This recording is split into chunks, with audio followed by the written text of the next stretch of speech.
What if everything you thought you knew about Jesus, the resurrection, and the hidden history of faith was only half the story? Imagine a vision of Christ that has never been seen on screen, one that moves through dimensions, confronts fallen angels, and descends into the realm of the dead.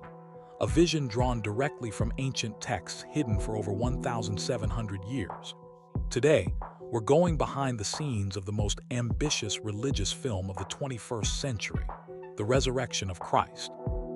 On October 6, 2025, inside the cavernous soundstage of Sinica Studios in Rome, Mel Gibson called action on what would soon become the most controversial religious film, The Resurrection of Christ. These were the same legendary stages where Charlton Heston had raced chariots in Ben-Hur in 1959, and where Elizabeth Taylor had embodied Cleopatra in 1963.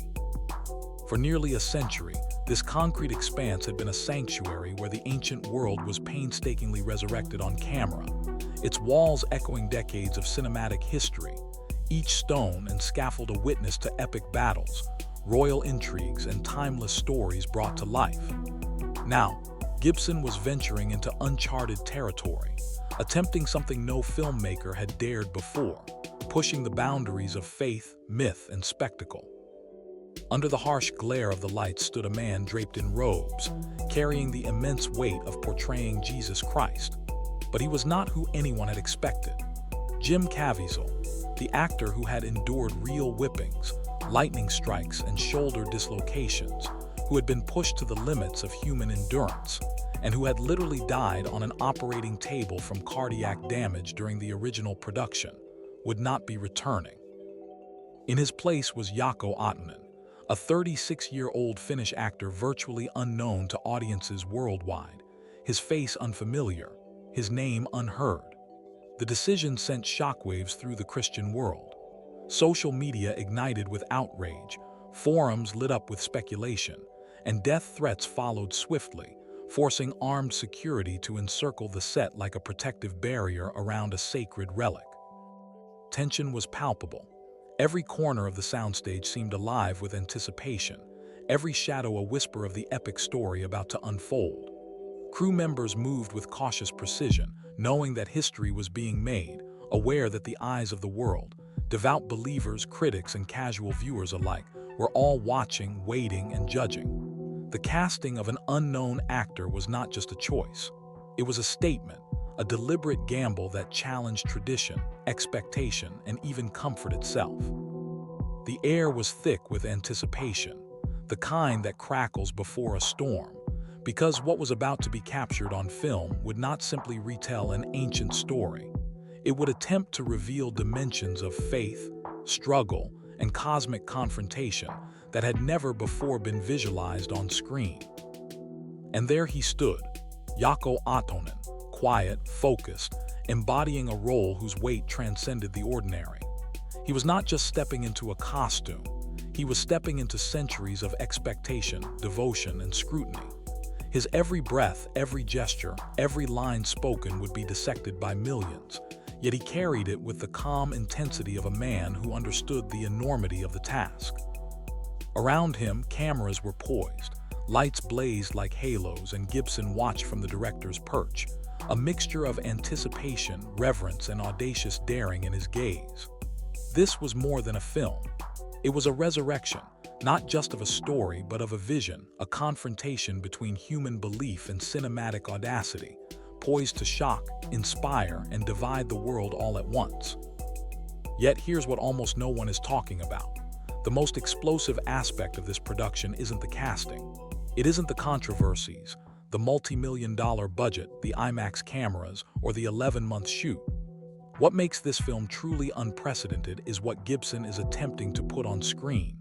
He is crafting a vision of Christ that transcends time and space, moving through dimensions, confronting fallen angels, and descending into the realm of the dead. This is not imaginative speculation. It is drawn almost line for line from ancient texts that have been hidden in Ethiopian cliffside monasteries for over 1,700 years, texts the Western Church sought to erase. The screenplay had existed for centuries, painstakingly written in Guiers on goatskin parchment by monks who never imagined anyone outside their remote mountain monasteries would ever read it. And yet now, their vision is being brought to life on the world's largest cinematic stage. This is that story, long concealed, now unveiled. To grasp the magnitude of what is happening on the Rome set today, one must travel back 22 years. In 2004, Mel Gibson risked $30 million of his own money to make The Passion of the Christ, a film in dead languages rejected by every major studio. Despite the skepticism, it earned $612 million worldwide, holding the domestic box office record for 20 years, until Deadpool and Wolverine finally surpassed it in 2024. Rumors of a sequel circulated quietly for over a decade, whispered in Hollywood corridors, until, in 2016, writer Randall Wallace confirmed that he and Gibson were actively developing a follow-up. By 2018, Jim Caviezel had received the third draft of the screenplay, and by 2020, he confidently predicted on camera that the sequel would become the largest film in history. Yet, despite these early signs of momentum, the project seemed frozen in time. Years passed, scripts circulated, anticipation built, and still, nothing moved forward, until the storm that would shake Rome and the faith-based cinematic world to its core finally began to take shape. Then, in January 2025, Gibson stepped onto the set of the Joe Rogan Experience, and for the first time in years, he spoke openly about the project. Over the course of that conversation, he revealed that he had been laboring on this screenplay for 7 long years, collaborating closely with his brother Donald and with Randall Wallace, the acclaimed writer of Braveheart. Gibson explained that there were 2 versions of the script, one structured and conventional, the other like an acid trip, a hallucinatory journey through realms and dimensions that defied traditional storytelling. He described, in vivid detail, a vision of Christ unlike anything ever attempted on film. The story would begin with the fall of the angels, chart Christ's movement through otherworldly realms, and depict a harrowing descent into hell itself. No linear, conventional narrative could contain the sheer magnitude of this resurrection. It demanded something entirely new, something that blurred the boundaries between faith, mythology, and cosmic spectacle. Within 24 hours, clips from the interview had ignited the internet, spreading like wildfire across forums, social media, and news outlets. The anticipation was immediate, explosive, and global. By May 2025, Lionsgate had acquired distribution rights, signaling the project's leap from whispered rumors to fully sanctioned worldwide production. In August, the announcement came that the story would be split into 2 films: The Resurrection of Christ, Part 1, set for Good Friday, March 26, 2027, and Part 2, 40 days later, scheduled for Ascension Day, May 6. The 40-day interval between the 2 releases mirrors the biblical account of the days between resurrection and ascension, a deliberate nod to scripture woven into the structure of the films themselves. By October, the reported budget had soared to $250 million across both parts, confirming that this was no modest, independent passion project. Principal photography commenced on October 6, 2025, and was projected to span 11 grueling months. IMAX cameras, those used for monumental films like Oppenheimer and Interstellar, were deployed to capture sequences of otherworldly scale and intensity, designed to immerse audiences in dimensions that transcended earthly reality.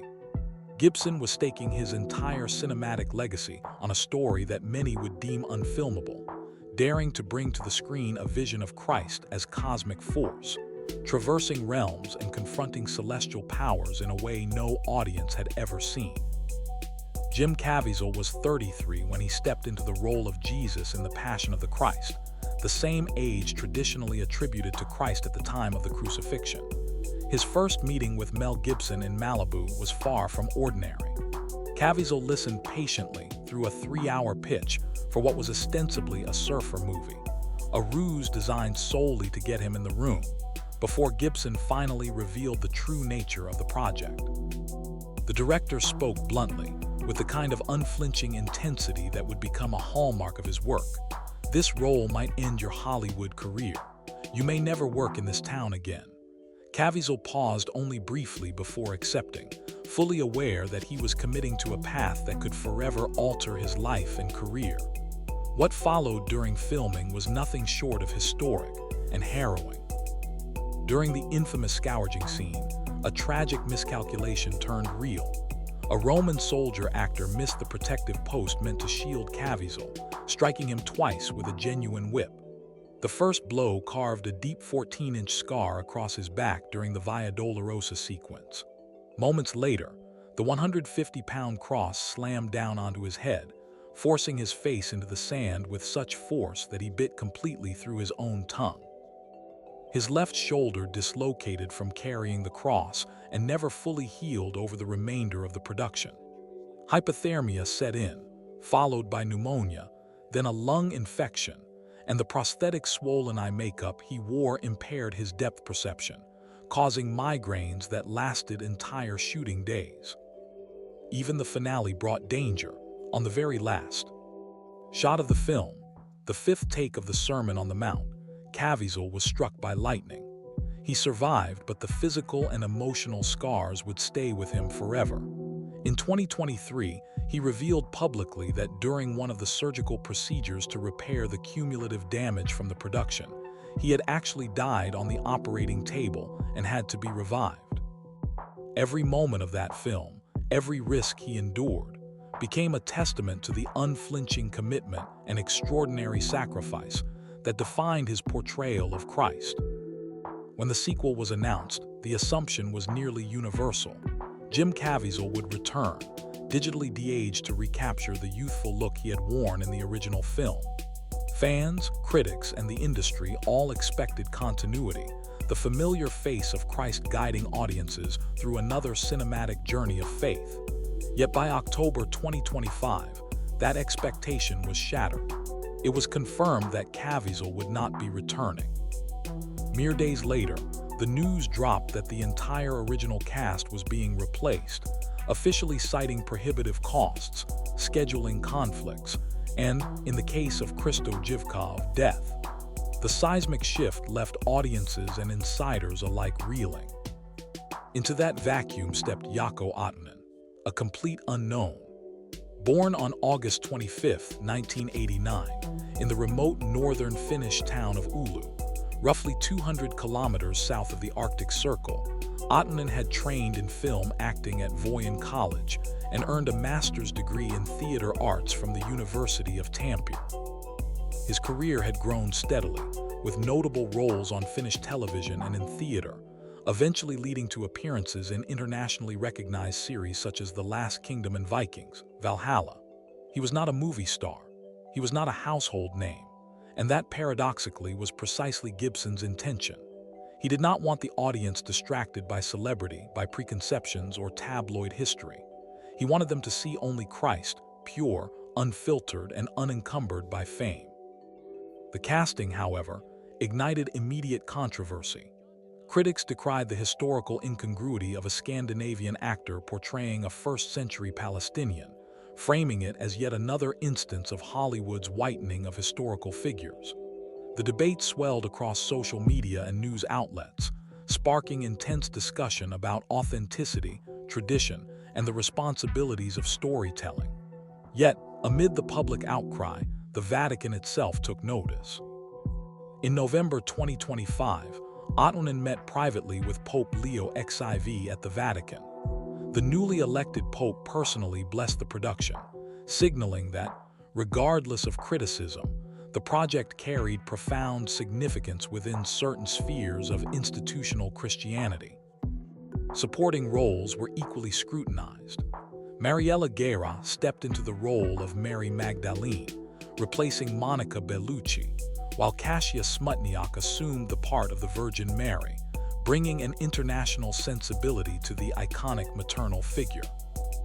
Italian actor Riccardo Scamarcio was cast as Pontius Pilate, and British actor Rupert Everett assumed the role of Abraham. a choice that inserted one of Hollywood's most recognizable and unconventional figures at the very heart of Gibson's cosmic retelling. The ensemble was deliberately diverse, daring, and in many eyes provocative, designed to challenge expectations and heighten the intensity of the narrative while amplifying the story's reach across both continents and centuries. Layered atop this ancient vision is the Book of Enoch, a text that describes the Son of Man bathed in blinding, divine light, judging the fallen and liberating the righteous. These writings, deliberately excluded from the Western canon during the 4th century church councils, survived only in the remote monasteries of Ethiopia. For centuries, monks painstakingly copied these manuscripts by hand, candlelight flickering across pages of sacred text, preserving knowledge that would otherwise have been lost to time. The scale of that devotion is staggering. Each letter etched with care, every word transmitted through generations, safeguarded in monasteries carved into sheer cliff faces, inaccessible to all but the most dedicated. Modern technology has now unlocked the secrets of these ancient texts. In 2025, researchers fed high-resolution images of these manuscripts into an artificial intelligence system aptly named Enoch. The results were startling. Some texts were 50 to 150 years older than previously believed, revealing layers of history, theology, and mysticism that had been hidden for millennia. Gibson's The Resurrection of Christ, in essence, is a cinematic attempt to bring these mystical, cosmic traditions to life, translating millennia of sacred vision into a spectacle of sound, light, and motion that audiences can finally witness. The stakes for this ambitious project are immense. Gibson's 2-part epic is set to open just 2 weeks after the theatrical release of the chosen season. 6 Finale, another Christ-centered story that has built its reputation through grassroots support and a devoted, globally connected audience. Lionsgate, which handles distribution for both projects, has now inadvertently positioned the films in direct competition, creating a rare and high-stakes clash of storytelling. Intimate, human-focused narratives versus Gibson's cosmic, dimension-defying vision of Christ. If Gibson's film achieves even half the impact of the original Passion, adjusted for inflation and expanded into 2 parts, it will redefine the scale of faith-based cinema. It promises to challenge audiences, not just with its narrative and visual ambition, but with its philosophical and theological scope, bringing to life a Christ who is simultaneously human, divine, and cosmic, a figure moving through realms, confronting fallen powers, and reclaiming a radiance that has been concealed for centuries. The narrative stretches across the full sweep of cosmic history, beginning with the fall of the angels and extending through the 3 harrowing days between crucifixion and resurrection, culminating in the liberation of the righteous from hell, and potentially even reaching the death of the last apostle. This is a story of staggering scale, a cosmology that defies conventional storytelling and demands visual grandeur to match its spiritual scope. IMAX cameras and cutting-edge visual effects are being deployed to render this universe in all its vastness, capturing not just earthly drama but celestial warfare, divine hierarchy, and the collision of mortal and immortal realms. Observers have described Gibson's script as acid trip level, a mind-bending vision that depicts spiritual realms, angelic orders, and cosmic battles with a scope and intensity never before attempted in biblical cinema. Whatever theological statement the resurrection may make, it is designed to be immense, unapologetic, and impossible to ignore. Cameras are rolling now in Italy, inside the iconic stages of Sinica Studios, where some of the most legendary biblical epics in cinema history were filmed. Outside, the jagged stone landscapes of Matera and Gravina provide a raw, timeless backdrop, echoing the terrain of first-century Palestine, while crews capture sweeping vistas that will anchor the cosmic narrative to the human world. Across centuries and continents, monks who meticulously copied the Book of Enoch and the Ascension of Isaiah could never have imagined their painstakingly preserved vision of Christ, reaching a global audience through the lens of IMAX cameras in Rome. In this story, Christ is not a gentle teacher strolling through a serene garden. He is a cosmic force, descending through dimensions, moving between realms in a display of divine authority. He confronts principalities, shatters the gates of the realm of the dead, and reclaims a radiance that he voluntarily set aside at incarnation. Every frame is designed to convey the overwhelming magnitude of this resurrection, a spectacle that combines the terrestrial and the celestial, the intimate and the infinite, offering audiences an experience of Christ as they have never witnessed him before, alive, radiant, and utterly transformative. The shoot is set to wrap in June 2026, but the story will not end there. Post-production begins immediately, a meticulous process where every frame, every visual effect, and every celestial sequence is polished to convey the full magnitude of Gibson's vision. Then, on Good Friday, March 26, 2027, audiences around the globe will step into darkened theaters and witness something that has not been seen on screen, or even in many churches, for nearly 2 millennia. It will be a resurrection not just of a story, but of an entire vision of faith, history, and cosmic revelation. Whether it changes the way people perceive these ancient texts, or reshapes the understanding of what was taught and what has survived, will depend entirely on the readiness of those who watch. If this story challenges the way you think about ancient scriptures, faith, or the vast gaps between recorded history and what has endured, then there is more to explore. Subscribe to Stone and Bone to dive deeper, to follow every layer of this unprecedented journey as the release approaches. And one final question lingers, heavy with anticipation. Will you be in a theater on March 26, 2027? Something tells me that, when the lights dim and the first images of Christ moving across dimensions fill the screen, no one will want to miss what happens next. If this story has changed the way you think about faith, scripture, or the cinematic portrayal of Christ, subscribe to Stone and Bone to go deeper into every hidden detail, every lost text, and every cosmic revelation as the release approaches. And one final question, will you be in a theater on March 26, 2027? Something tells me no one will want to miss what happens next.